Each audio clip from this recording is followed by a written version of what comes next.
The Newsline.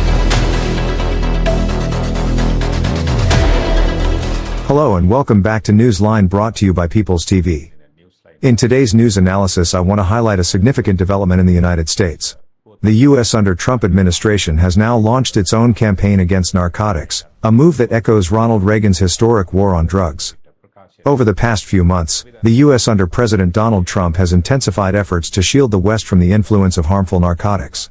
Trump becomes the first president since Ronald Reagan to take major steps against this threat. His approach has involved bold and sometimes unpopular decisions, targeting drug cartel operations across the Caribbean and other maritime routes. Despite growing international pressure, these efforts culminated with the U.S. Air Force conducting airstrikes against vessels and speedboats used by drug cartels in the Caribbean Sea. Although narcotics is a threat the entire world should be united in confronting, the United States under Donald Trump is taking a leading role. One of the operations in this war on drugs is officially named Operation Southern Spear. Defense Secretary Pete Hegseth, who, under a recent executive order, also uses the title Secretary of War, announced that the operation is now underway. The operation is overseen by Admiral Alvin Holsey, commander of U.S. Southern Command, ensuring coordinated leadership across all branches involved. Its primary focus is on disrupting narcotics trafficking across maritime routes.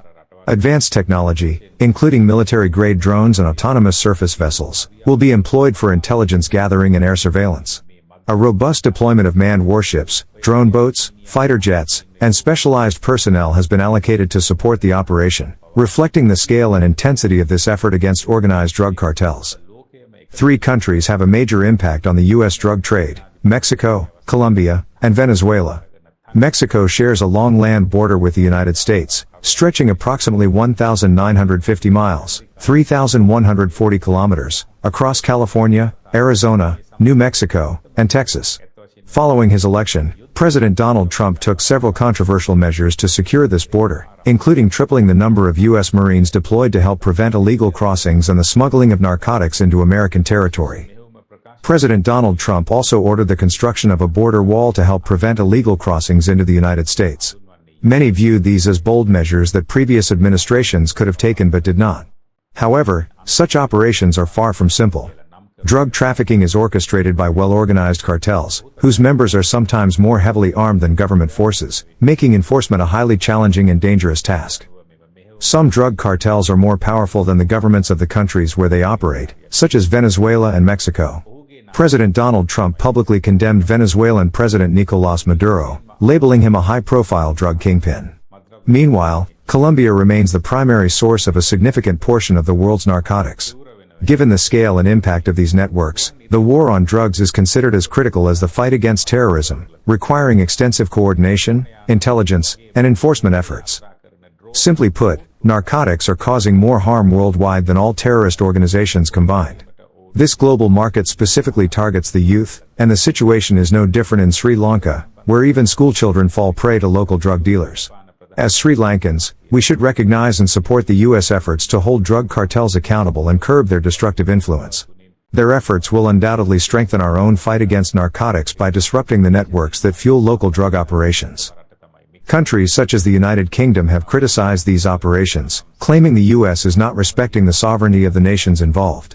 It is true that a significant number of lives were lost during these strikes. However, we must remember that many of those lost were responsible for the deaths of countless innocent people worldwide. Meanwhile, the governments of these so-called sovereign nations have made minimal efforts to address the global drug crisis. It is well known that some drug cartels possess not only planes, speedboats, and trawlers but even submarines, reflecting a significant degree of military capability. The Trump administration's efforts, therefore, extend beyond addressing conflicts in the Middle East and Europe. They also aim to dismantle global drug networks. While the rest of the world should ideally support these efforts, some world leaders who criticize the U.S. appear to be influenced by drug kingpins, acting against the interests of both the United States and the broader civilized world. Let us watch how this war on drugs unfolds. While Mexico serves as the gateway for narcotics entering the U.S., Venezuela and Colombia are the true hubs of the trade, much like Iran is considered the center of global terrorism. In many ways, drugs are the twin brother of terrorism, feeding instability and violence worldwide. It remains to be seen how President Trump's campaign against drug cartels will progress. If this report helped you see the situation on the ground clearly, don't keep it to yourself. Like, share, And subscribe to People's TV, where truth has no agenda, and facts speak louder than spin. Subscribe us for more details.